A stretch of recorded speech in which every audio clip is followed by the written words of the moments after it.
Berarti mulai sekarang sakit ingat Allah. Kenapa logikanya? Yuk saya ajak berpikir logika. Ibu tahu di dalam tubuh ada yang namanya sel darah putih. Apa fungsi sel darah putih? Untuk melawan kuman. Kalau ada kuman masuk, dia bergerak. Kumannya banyak, dia membelah diri. Setelah mati itu kumannya, karena jumlahnya yang banyak dari sel darah putihnya bunuh diri sendiri. Karena kalau nggak bunuh diri, kebanyakan sel darah putihnya.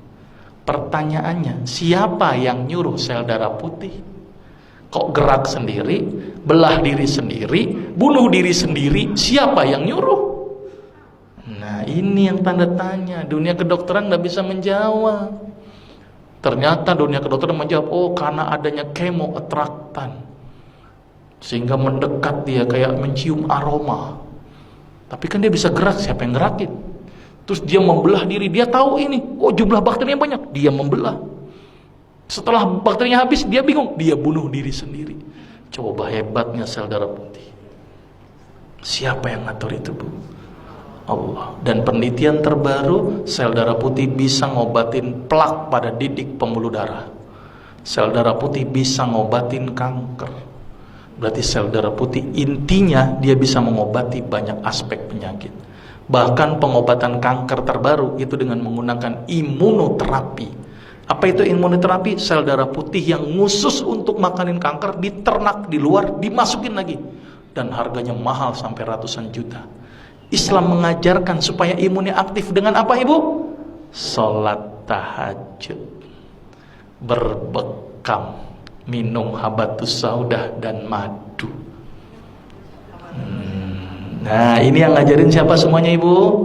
Rasul. Ini Ibu umat Nabi Muhammad atau bukan? Oke, berarti mulai sekarang rutinkan berbekam sebulan sekali. Rutinkan madu, ganti madu dengan gula, ganti dengan madu. Sirup ganti dengan madu. Karena kita umat Islam konsumsinya harus madu. Tapi umat Islam selalu dibikin stigma, hati-hati madu palsu. Tapi yang namanya sirup palsu nggak pernah hati-hati.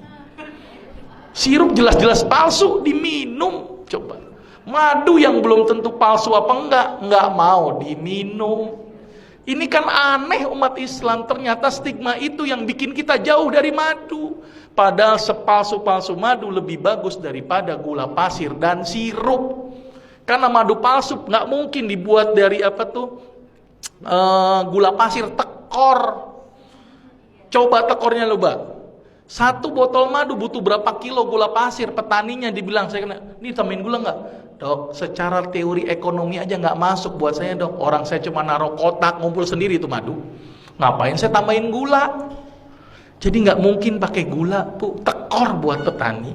Paling mungkin namanya pakai CMC, karboksimetil selulose. Dan itu aman daripada gula pasir dan sirup.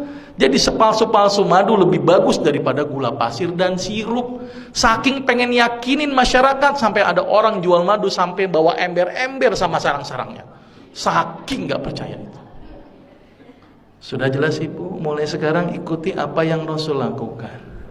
Sepakat ya? Sekarang mulai berubah. Kalau sakit ingatnya Allah dulu. Mungkin sebagai introspeksi, saya punya salah apa? Mungkin introspeksi, mungkin saya gara-gara ini. Coba makan saya yang salah. Introspeksi dulu.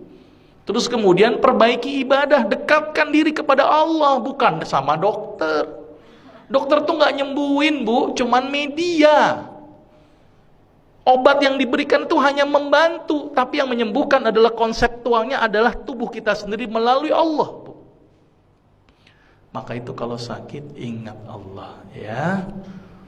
Ini paradigma sakit gimana, Ibu? Sakit seorang muslim, bahkan duri yang ngenain sekalipun, Allah akan ngapus dosa-dosa kita. Jadi kalau sakit harusnya bersyukur karena dosanya dihapuskan. Sepakat, Ibu? Berarti kalau Ibu sekarang nerima sakit harusnya bersyukur. Berarti kalau ditambahkan nikmatnya dengan menambahkan sakit gimana, Ibu? Jadi harusnya senang, Bu, nggak apa-apa. Makin berat nggak apa-apa. Ya, karena ingat hidup kita di dunia hanya sementara, ada satu kehidupan yang tidak ada ujungnya yaitu akhirat, maka itu di dunia dijadikan satu kegiatan untuk ngumpulin amal. Jangan banyak berkeluh kesah, apalagi berobat kepada dukun. Aduh hati.